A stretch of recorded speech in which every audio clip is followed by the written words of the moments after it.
क्या बिहार में खत्म होने वाली शराबबंदी? सम्राट के बयान और नीतीश के दिल्ली प्लान ने बढ़ाई हलचल। शराबबंदी पर फिर छिड़ी बहस, 30,000 करोड़ के नुकसान का सवाल, फिर चर्चा में शराबबंदी पर सरकार का साफ संदेश, जेडीयू रहेगी तो शराब नहीं आएगी। बिहार में निवेश का न्योता, लेकिन शराबबंदी पर जारी बहस, शराबबंदी हटेगी या रही? बिहार की राजनीति इन दिनों एक बड़े बदलाव के दौर से गुजरती दिखाई दे रही है। राज्यसभा चुनाव, नेतृत्व परिवर्तन की अटकलें और सत्ता की शीर्ष पर संभावित बदलाव, इन सबके बीच एक और मुद्दा है जो फिर से चर्चा के केंद्र में आ गया है और वह बिहार में शराबबंदी कानून है। मुख्यमंत्री नीतीश कुमार को लंबे समय से सुशासन बाबू के नाम से जाना जाता है। अब जब उनकी दिल्ली की राजनीति की ओर जाने की चर्चाएं तेज हो रही हैं, तो राज्य में लागू शराबबंदी कानून की किस्मत को लेकर भी बहस शुरू हो गई है। हालांकि किसी बड़े नेता ने खुलकर ये नहीं कहा कि शराबबंदी को खत्म किया जाना चाहिए, लेकिन राजनीति में अक्सर ऐसा होता है कि किसी मुद्दे को सिर्फ चर्चा में लाकर ही बहस को हवा दे दी जाती है। हाल ही में बिहार के मुख्यमंत्री सम्राट चौधरी ने एक कार्यक्रम में ऐसा ही बयान दिया, जिसने इस बहस को और तेज कर दिया। सम्राट चौधरी ने कहा कि बिहार में शराबबंदी के कारण राज्य को हर साल लगभग 28 से 30,000 करोड़ रुपए का राजस्व नुकसान हो रहा है।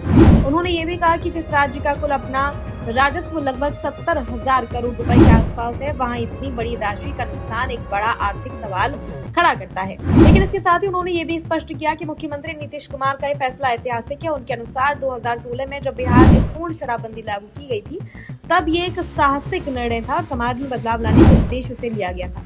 दरअसल बिहार में शराबबंदी 5 अप्रैल 2016 से लागू है। उस समय राज्य सरकार ने बिहार मद्य निषेध और उत्पाद अधिनियम 2016 लागू किया गया था।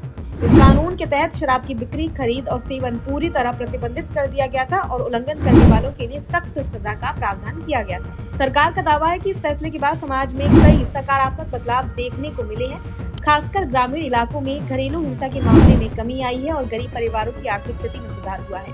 कई महिलाओं ने भी सार्वजनिक रूप से कहा है कि शराबबंदी के बाद उनके परिवारों की आय का दुरुपयोग कम हुआ है। लेकिन दूसरी ओर इस कानून को लेकर लगातार सवाल भी उठते रहे। विपक्षी दल और कई आर्थिक विशेषज्ञ ये तर्क देते हैं कि शराबबंदी के कारण राज्य को भारी राजस्व नुकसान उठाना पड़ रहा है। उनके अनुसार यदि इस राजस्व का उपयोग विकास कार्यों में किया जाता तो राज्य की आर्थिक स्थिति और मजबूत हो सकती थी।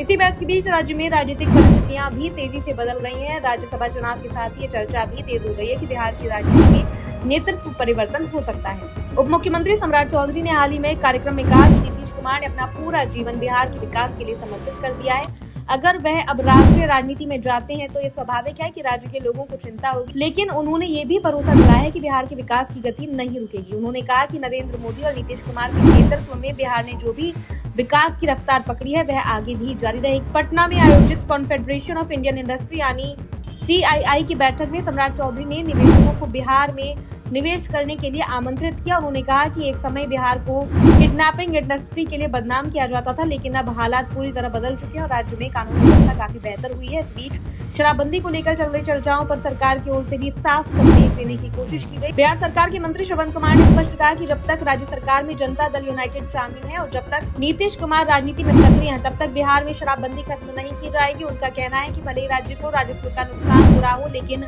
सामाजिक सुधार के मुद्दे पर कोई समझौता नहीं किया जाएगा। सरकार के अनुसार शराबबंदी सिर्फ आर्थिक नीति नहीं बल्कि सामाजिक सुधार का एक बड़ा कदम है।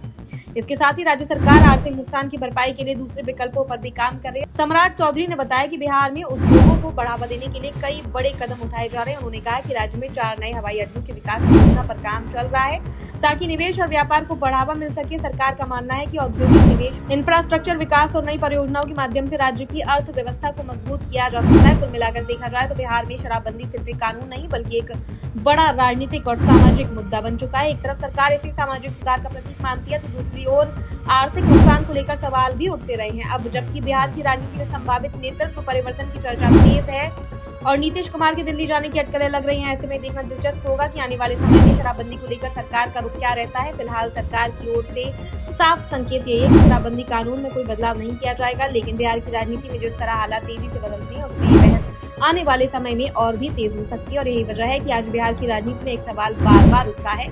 लेकिन बिहार की राजनीति में जिस तरह हालात तेजी से बदलती हैं उससे बहस आने वाले समय में और भी तेज हो सकती है।